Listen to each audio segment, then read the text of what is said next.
Hello students, I am doctor Garima Maurya. Economics insights में मैं आप सभी का स्वागत करती हूँ।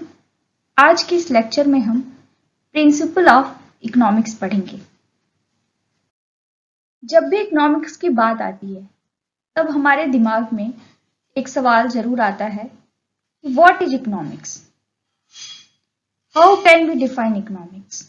इकोनॉमिक्स के अंतर्गत हम कौन कौन सी शाखाओं का, ब्रांचेस का या कौन कौन सी समस्याओं का अध्ययन करते हैं।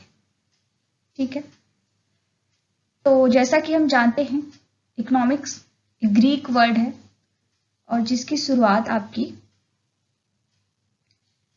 पहले इकोनॉमिक्स जो है वो पॉलिटिकल इकोनॉमिक्स के रूप में, पॉलिटिकल इकोनॉमी का अंग हुआ करता था 16वीं 17वीं शताब्दी में।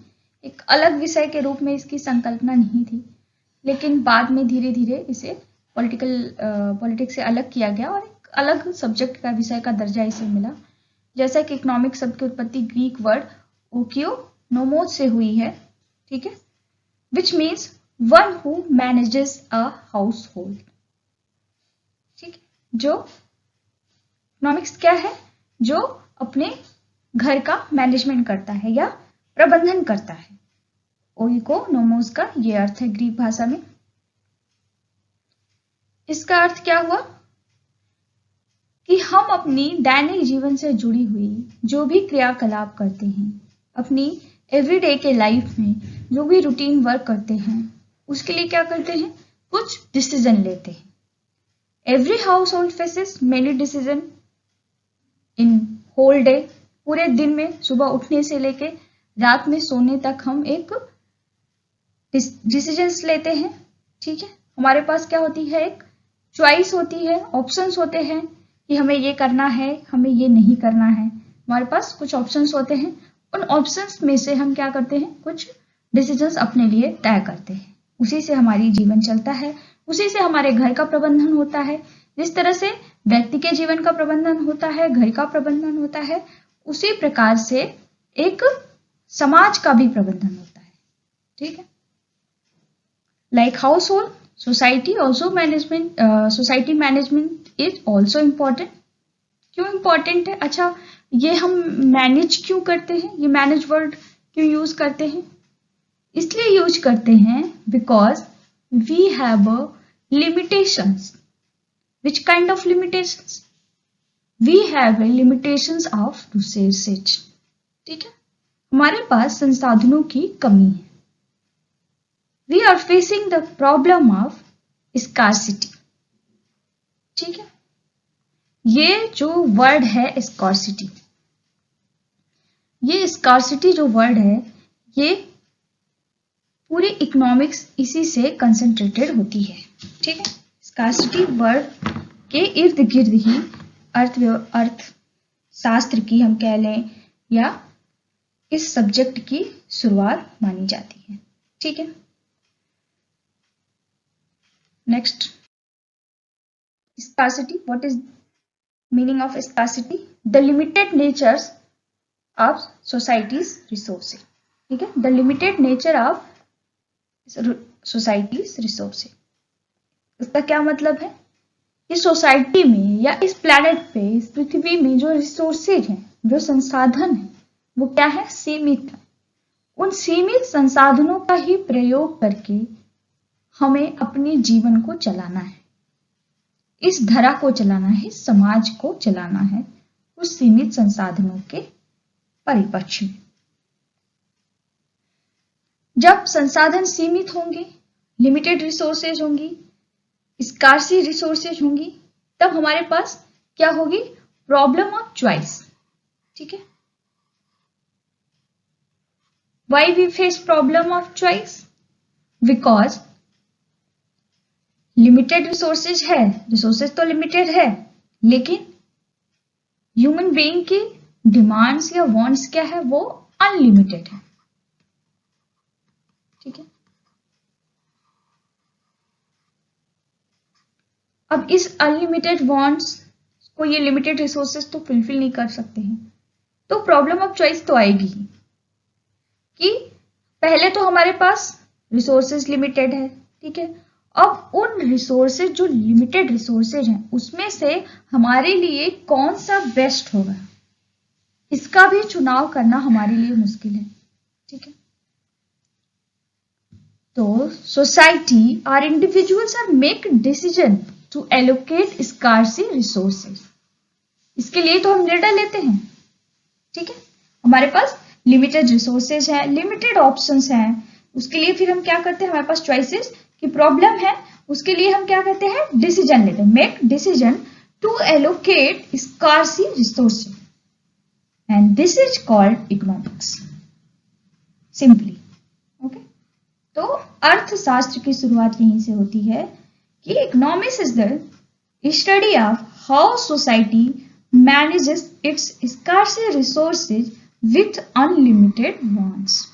ठीक है, सिंपल परिभाषा है ये, सिंपल डेफिनेशन इकोनॉमिक्स की, आप लोग इसको कहीं भी यूज कर सकते हैं कि किस प्रकार से अर्थशास्त्र इस बात का अध्ययन करता है कि किस प्रकार से एक समाज या व्यक्ति या फर्म या कंपनी जो है अनलिमिटेड वांट्स और लिमिटेड रिसोर्सेज के बीच में प्रबंधन का कार्य करती है।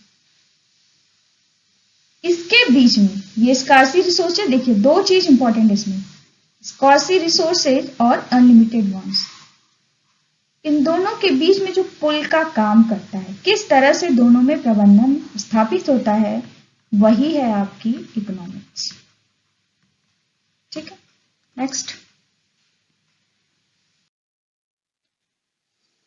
अब इन दोनों के प्रबंधन में स्कार्सी रिसोर्सेज और अनलिमिटेड वांट्स, इन दोनों के प्रबंधन में कुछ समस्याएं उत्पन्न होती हैं। उन समस्याओं को कौन डील करता है, ये इकोनॉमिक्स। और पूरी जो सिद्धांत, जो प्रिंसिपल बनते हैं, वो इन्हीं समस्याओं को डील करने के लिए ही बनाए गए, जो सिद्धांत जो बनाए गए, जो आप सिद्धांत आगे के चैप्टर्स में पढ़ेंगे। किस प्रकार की प्रॉब्लम डील करता है इकोनॉमिक्स, जैसे बेसिक कुछ बेसिक प्रॉब्लम्स हैं, जैसे हाउ पीपल मेक डिसीजंस, कैसे हम निर्णय लें। ठीक है, हम बाजार में जाते हैं, जैसे हम मार्केट में जाते हैं, हमारे पास 100 रुपए है, अब ये हमारे पास 100 रुपए है, इसका मतलब क्या हो गया, सबसे पहली बात तो ये हो गई कि दिस इज लिमिटेड, हमारा बजट कंस्टेंट क्या है, 100 रुपए का, इससे ज्यादा की खरीदारी हम नहीं कर सकते। ठीक है, अब 100 रुपए का डिसीजन लेना है, अब 50 रुपए की हम पिज्जा खा लें या 50 रुपीज का हम आइसक्रीम खा लें या दोनों खा लें,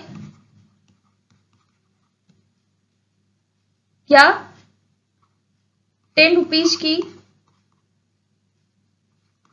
टी भी ले लें, जो 90 रुपीज बचता है उससे हमको एक बुक खरीद लें, कॉपी खरीद लें, पेन खरीद लें। We have many option to purchase, but क्या हम सब चीजें खरीद लेते हैं मार्केट में जाके 100 रुपए में जो भी मिलती है? क्या एक ही चीज पे हम पूरा पैसा खत्म कर देते हैं अपना? ये तो डिपेंड करता है इंसान की जरूरत पे, आपके वांट्स पे, आपकी नीड क्या है और आपको किस वस्तु से सबसे ज्यादा यूटिलिटी आपको मिलेगी। आप इन सब चीजों का ध्यान रखते हो। ये सब आप फिर क्या पढ़ते हो, यूटिलिटी थ्योरी में आप ये सब पढ़ेंगे।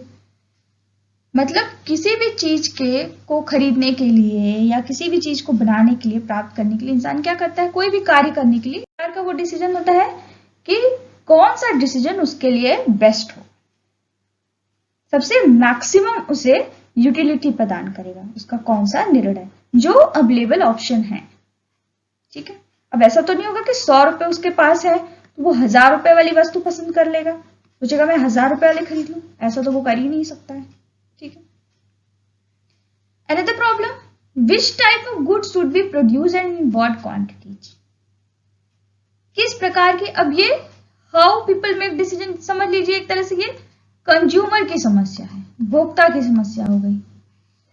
दूसरा, how type of goods should be produce in what quantities, producer की समस्या की क्या है मार्केट में कि किस प्रकार के गुड का प्रोडक्शन किया जाए, कितनी मात्रा में किया जाए।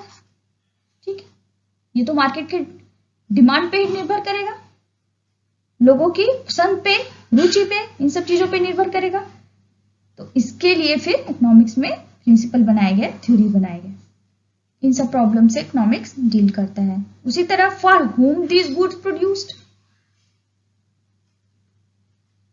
किसके लिए प्रोड्यूस किया जाए, how are these good produced, कौन सी टेक्नोलॉजी लगाई जाए, लेबर इंटेंसिव हो कि कैपिटल इंटेंसिव हो या फिर टेक्नो इंटेंसिव हो, ठीक है। तो how are these goods produced, how people interact with one another, फिर बायर और सेलर का इंटरेक्शन कैसा होगा, एक दूसरे के लिए रिएक्शन कैसा होगा, ठीक है, कैसे वो इंटरेक्ट करेंगे, ये सारी प्रॉब्लम्स जो है इकोनॉमिक्स जो है वो डील करता है, ठीक है।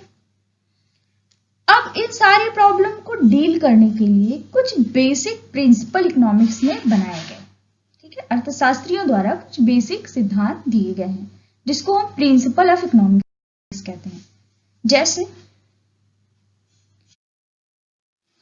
इंडिविजुअल डिसीजन मेकिंग, एक एग्जांपल लेते हैं। प्रिंसिपल ऑफ इकोनॉमिक्स तो बहुत है, बहुत ढेर सारे हैं, लेकिन एक इंडिविजुअल डिसीजन मेकिंग की बात करें कि कोई इंडिविजुअल कैसे डिसीजन लेता है, ठीक है, हम और आप कैसे निर्णय लेते हैं। तो जो फर्स्ट प्रिंसिपल है उसको बोलते हैं हम people face trade offs, okay.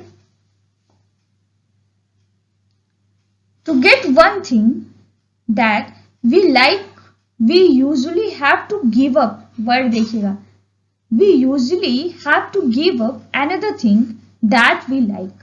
Making decision requires trading off one goal against another.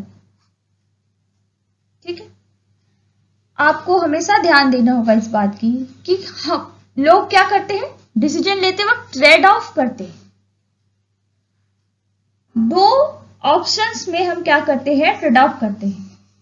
हमें एक ऑप्शन को चुनना होता है, बदले में दूसरे ऑप्शन का गिव अप करना पड़ता है। ये हो गया ट्रेड ऑफ, दोनों के बीच में हम ट्रेड ऑफ करते हैं, एक पॉसिबल बेस्ट वे ढूंढते हैं, एक पॉसिबल बेस्ट वे ढूंढते हैं जिससे कि हमारा काम बन जाए। एक क्लासिक एग्जांपल से हम समझेंगे इकोनॉमिक्स का ट्रेड ऑफ का। एक क्लासिक एग्जांपल्स है गर्ल्स एंड बटर। एक सोसाइटी या एक सरकार के सामने गर्ल्स एंड बटर होती है, हमेशा वो ट्रेड ऑफ करते हैं। कैसे ट्रेड ऑफ फेस करते हैं, the more a society spends on national defence to protect its source from enemies or the less it can spend on consumer goods to raise the standard of living. Society या governments के सामने ये trade off होता है कि वो अपना ज्यादा रेवेन्यू जो है वो डिफेंस पे खर्चा करे, कि ज्यादा रेवेन्यू वो गुड्स पे खर्चा करे,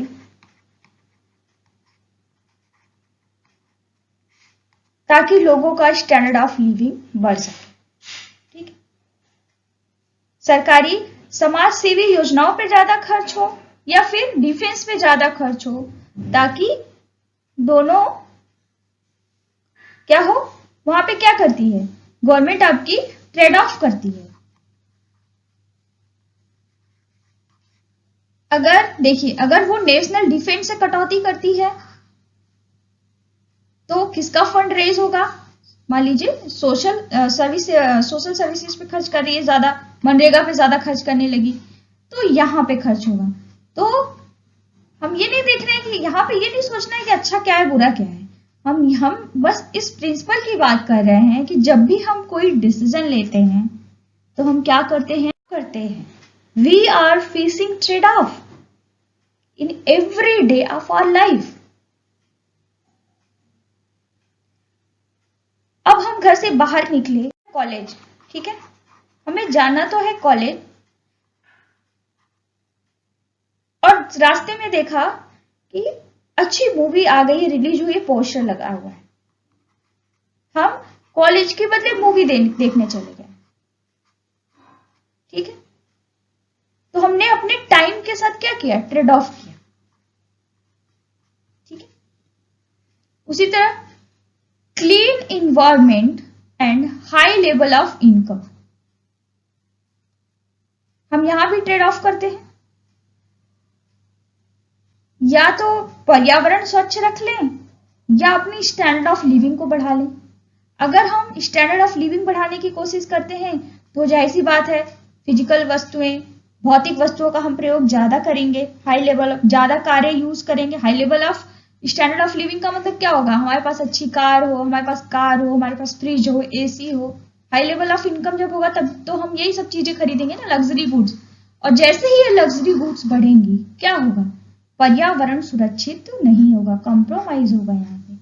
तो हमें क्या करना पड़ेगा, गिव अप करना पड़ेगा। जैसा कि हम देख रहे हैं वर्तमान समय में बहुत ही क्लासिक एग्जांपल्स हैं सब ये ट्रेड ऑफ के, guns and butter, clean environment and high level of income. उसी तरह एफिशिएंसी एंड इक्वालिटी। अब ये क्या है,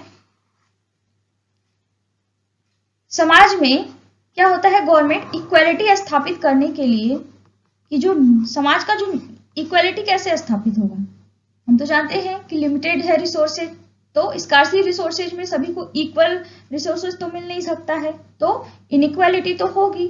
तो सरकारों के द्वारा प्रयास किया जाता है ताकि इनइक्वालिटी को कम किया जा सके, इक्वालिटी को बढ़ाया जा सके। उसके लिए सरकार क्या कहती है, निचले जो पिछड़े लोग हैं, ठीक है, जो विकास की गति में छूट गए हैं, जो बैकवर्ड लोग हैं, उनको क्या करेगी, इक्वालिटी स्थापित करने के लिए कुछ संसाधन मुहैया कराएगी सरकार।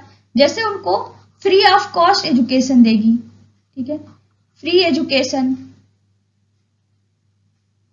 उनको फ्री वाटर, फ्री इलेक्ट्रिसिटी,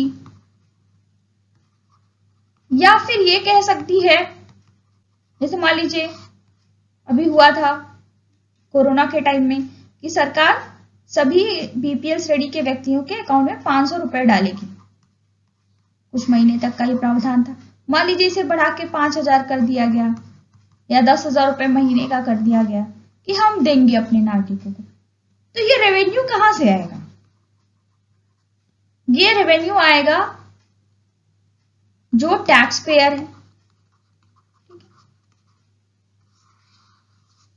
बड़े बड़े लोगों से टैक्स के रूप में पैसा लेकर फिर तो इन्हें रेवेन्यू दिया जाएगा, तभी तो इनको दिया जाएगा ये सारी चीजें, ये सारी फ्री की, मुफ्त की चीजें। तो क्या होगा, इस जो एफिशिएंट लोग होंगे, जो दक्ष लोग होंगे, वो क्या होंगे, हतोत्साहित होंगे। अगर कोई व्यक्ति 1 लाख रुपए मेहनत से कमा रहा है, सरकारी नौकरी कर रहा है, अगर उसको 40% टैक्स लगा दिया जाए 1 लाख रुपए पे और 40,000 रुपए उसका टैक्स में चला जा रहा है, तो क्या उसकी एफिशिएंसी में कमी नहीं आएगी, वो हतोत्साहित नहीं होगा। तो जब हम, ये तो सिर्फ एक एग्जांपल था टैक्स का, उसी तरह जब हम इक्वालिटी को स्थापित करने की कोशिश करते हैं तब एफिशिएंसी से हमें ट्रेड ऑफ करना पड़ता है। हाई लेवल ऑफ इनकम या स्टैंडर्ड ऑफ लिविंग की बात हम करते हैं तब हमें क्लीन इन्वायरमेंट से ट्रेड ऑफ करना पड़ता है। जब हम बटर की बात करेंगे कि ज्यादा लोगों को ब्रेड एंड बटर हो मिले, तब हमें गन्स के साथ ट्रेड ऑफ करना पड़ेगा। ठीक है, दोनों में से एक ही ऑप्शन को हम तरजीह दे सकते हैं, महत्व दे सकते हैं ज्यादा। ठीक है, दोनों के बीच में हमें ट्रेड ऑफ करना पड़ता है। ये फर्स्ट प्रिंसिपल ऑफ इकोनॉमिक्स है। आप अपनी लाइफ में देखिए, आप नोट डाउन करिए कि आप सुबह से शाम तक अपनी किन किन गतिविधियों में ट्रेड ऑफ करते हैं। आप इसकी एक लिस्ट बनाइए, बहुत इंटरेस्टिंग होगा ये कि आप अपनी किन किन गतिविधियों में ट्रेड ऑफ करते हैं, तब आपको ये ज्यादा समझ में आएगा। नेक्स्ट देखते हैं, सेकंड प्रिंसिपल बहुत इंपॉर्टेंट है इकोनॉमिक्स के, ध्यान रखिएगा 3 वर्ड बहुत इंपॉर्टेंट है। पूरे अर्थशास्त्र के सिद्धांत इन 3 शब्दों पर टिका हुआ है, बहुत महत्वपूर्ण है कह लें। पहला हम देख चुके हैं स्कार्सिटी, कहां से प्रॉब्लम होती है, स्कार्सी रिसोर्सेज है, स्कार्सिटी है। दूसरी we face choices, problem of choices, जब चॉइसेस की प्रॉब्लम आती है तो हम क्या करते हैं, डिसीजन लेते हैं। और जो थर्ड आने वाला है वो आपका है अपॉर्चुनिटी कॉस्ट, बहुत इंपॉर्टेंट है ये अपॉर्चुनिटी कॉस्ट, ठीक है। यदि हम ट्रेड ऑफ फेस करते हैं, सब ट्रेड ऑफ अपॉर्चुनिटी का सब जुड़ा हुआ है। अगर हम ट्रेड ऑफ फेस करते हैं, फिर उसके बाद जब ट्रेड ऑफ फेस करते हैं, इसका मतलब क्या हुआ, लेते हैं। Making decision requires comparing the cost and benefits of alternative courses of action, ठीक है। कोई भी व्यक्ति जो होता है वो कैसे ट्रेड ऑफ को क्लियर करता है, कैसे ट्रेड ऑफ करता है, वो क्या करता है, जिस वस्तु को वो अपना रहा है और जिस वस्तु को वो छोड़ रहा है, उन दोनों के कॉस्ट को और बेनिफिट को कंपेयर करता है। करना चाहिए, एक रैशनल पीपल जो है यही करेगा। अपॉर्चुनिटी कॉस्ट क्या है? The opportunity cost of an item is what you give up to get that item. When making any decision, the opportunity cost of an item is what you give up. याद रखिएगा term है what you give up to get that item. When making any decision, decision makers should be aware of opportunity cost that accompany each possible action. ठीक है, example से समझते हैं। एक बहुत ही प्रसिद्ध कहावत है इस संदर्भ में, एक इकोनॉमिस्ट, बहुत फेमस इकोनॉमिस्ट हैं, मिल्टन फ्रीडमैन, नाम सुना होगा आप लोगों ने इनका, जो इकोनॉमिक्स पढ़ते होंगे। मिल्टन फ्रीडमैन ने एक प्रोवर्ब का यूज किया था, देयर आर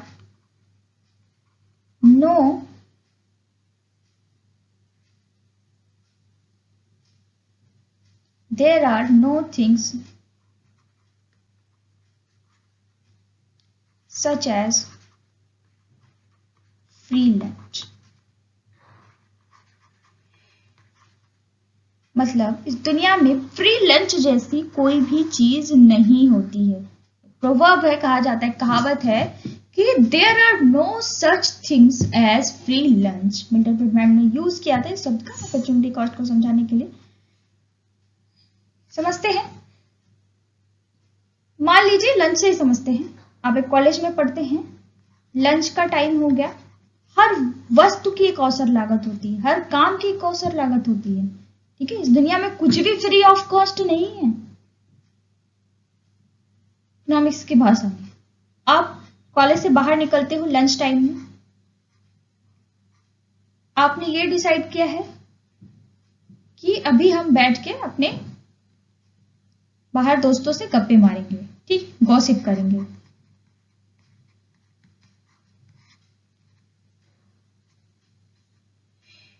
और जब आप बाहर निकलते हो तो आप देखते हो कि सामने एक शॉप है और उस पे एक शाइन बोर्ड लगा हुआ है, बोर्ड लगा हुआ है कि फ्री ऑफ कॉस्ट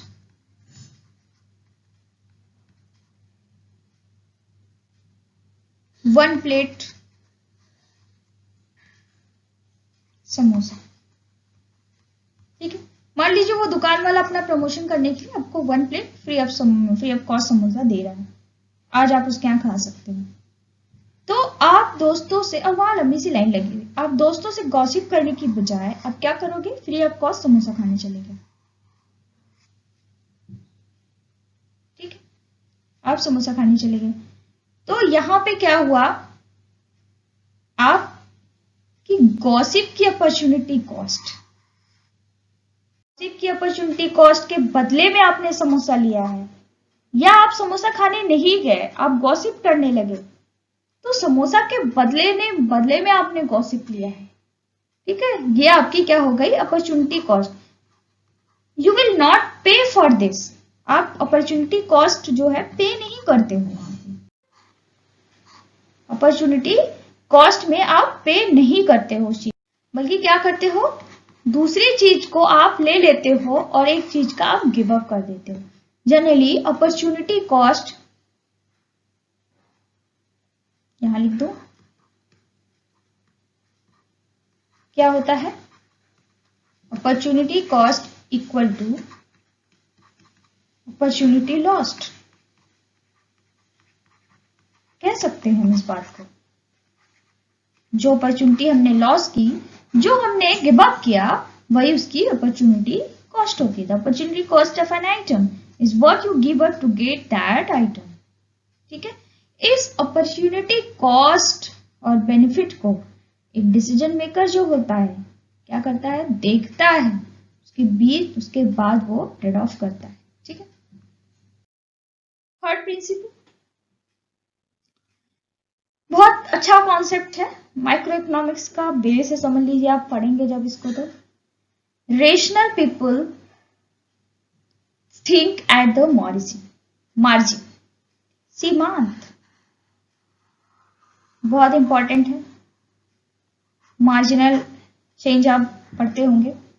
सबसे पहले तो इकोनॉमिक्स का एक बेसिक एजम्पशंस है। आप कोई भी प्रिंसिपल, कोई भी थ्योरी पढ़ेंगे तो वो ये थ्योरी मान के चलती है कि पीपल आर रेशनल। ठीक है, रैशनल होगा तभी वो सही तरीके से सोच पाएगा। इसलिए बात की गई है कि एक पागल या एक सनकी व्यक्ति के लिए इकोनॉमिक्स के प्रिंसिपल काम नहीं करते। ठीक है, people who systematically and purposefully do the best they can to achieve their objectives given the available opportunities. Rational people क्या होगा, जो जानता होगा कि जो अपॉर्चुनिटीज, जो अवसर उसके सामने उपलब्ध है, उसमें से वो कौन सा अवसर चुनेगा जिससे उसे को अचीव करने में मदद मिलेगी। ठीक है, को अचीव कर पाएगा वो, या बेस्ट यूटिलाइजेशन रिसोर्सेज का कर पाएगा। रेशनल पीपल ये बात जानता है। ठीक है, तो इकोनॉमिक्स में कहा गया है कि rational people think about the margin के बारे में सोचता है। मार्जिन क्या होता है, मार्जिनल चेंजेस क्या होता है, कोई बड़ा ड्रास्टिक चेंज नहीं होता है। मार्जिनल कहते हैं ना, थोड़ा सा मार्जिन बढ़ा दो, थोड़ा सा मार्जिन घटा दो। ठीक है, उससे क्या होता है, रैशनल पीपल अपना डिसीजन ले लेता है। A small incremental adjustment to a plan of action. हम पूरा प्लान बना लें, पूरा एक्शन कर लें और उसके बाद उसमें थोड़ा सा चेंज कर लें, मार्जिनल चेंज कर लें या इंक्रीमेंट कर लें, उससे जो हमें प्रॉफिट होगा, जो उससे हमें बेनिफिट होगा, वो हमारे डिसीजन को बहुत प्रभावित करता है। ठीक है, तो rational people often make decisions by comparing marginal benefits and marginal costs. ठीक है, उस इंक्रीमेंटल चेंज से, उस स्मॉल इंक्रीमेंटल एडजस्टमेंट से हमें कितना बेनिफिट होगा और उसकी कॉस्ट क्या होगी। ठीक है, की लागत क्या होगी, इस बात को ध्यान में रखते हुए ही कोई व्यक्ति ये डिसीजन लेता है। कोई भी भोगता हुआ, कोई भी इंडिविजुअल हुआ अपने जीवन में ये डिसीजन लेता है। ठीक है, नेक्स्ट प्रिंसिपल करें। सिंपल प्रिंसिपल है, बहुत सिद्धांत है ये। People respond to incentives. Incentive दोनों तरीके की हो सकती है। इंसेंटिव्स क्या होती है, an incentive is something that induces a person to act such as the prospects of punishment or a reward. Induce करती हैं व्यक्ति को काम करने के लिए, क्या करती हैं, प्रेरित करती हैं, चाहे वो रिवॉर्ड के रूप में हो इंसेंटिव्स। ठीक है, incentive plays a central role in the study of economics. आगे की थ्योरीज जब हम पढ़ेंगे एक एक, तब हम देखेंगे कि इंसेंटिव्स जो है, प्रोत्साहन, फर्म या कोई कंपनी हो, कोई फर्म हो, कोई इंडिविजुअल्स हो या कोई गवर्नमेंट हो, कोई प्लान मेकर्स, कोई प्लान बना रही हो, उसके लिए इंसेंटिव्स कितना महत्वपूर्ण हो जाता है। Incentives are crucial to analysing how market work. ठीक है, जैसे इंसेंटिव्स कितना अहम रोल प्ले करेगा। मान लीजिए किसी वस्तु की प्राइसेस बहुत बढ़ गई, तो क्या होगा, कंज्यूमर उस वस्तु को कम खरीदेगा, प्लस डिमांड, उसकी डिमांड क्या होगी, कम हो जाएगी।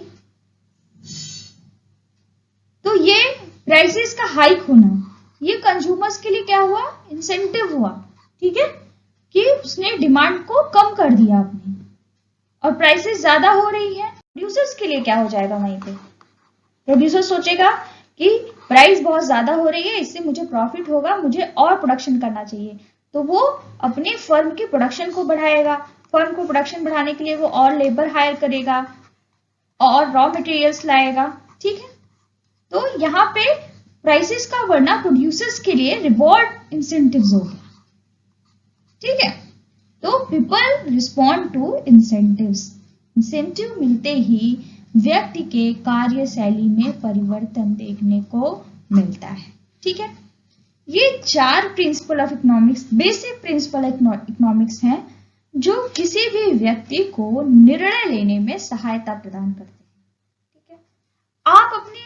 आपको क्या करना है, आप अपने दैनिक जीवन की जो भी क्रियाकलाप करते हैं, जो भी आर्थिक गतिविधि करते हैं, निर्णय लेते हैं, ठीक है, आप देखिएगा कि क्या इन प्रिंसिपल ऑफ इकोनॉमिक्स का प्रयोग आप करते हैं। सबसे पहले तो आपको एक लिस्ट बनानी होगी कि आप सुबह से शाम तक किन किन संयोगों के बीच में, कॉम्बिनेशन के बीच में आप ट्रेड ऑफ करते हैं,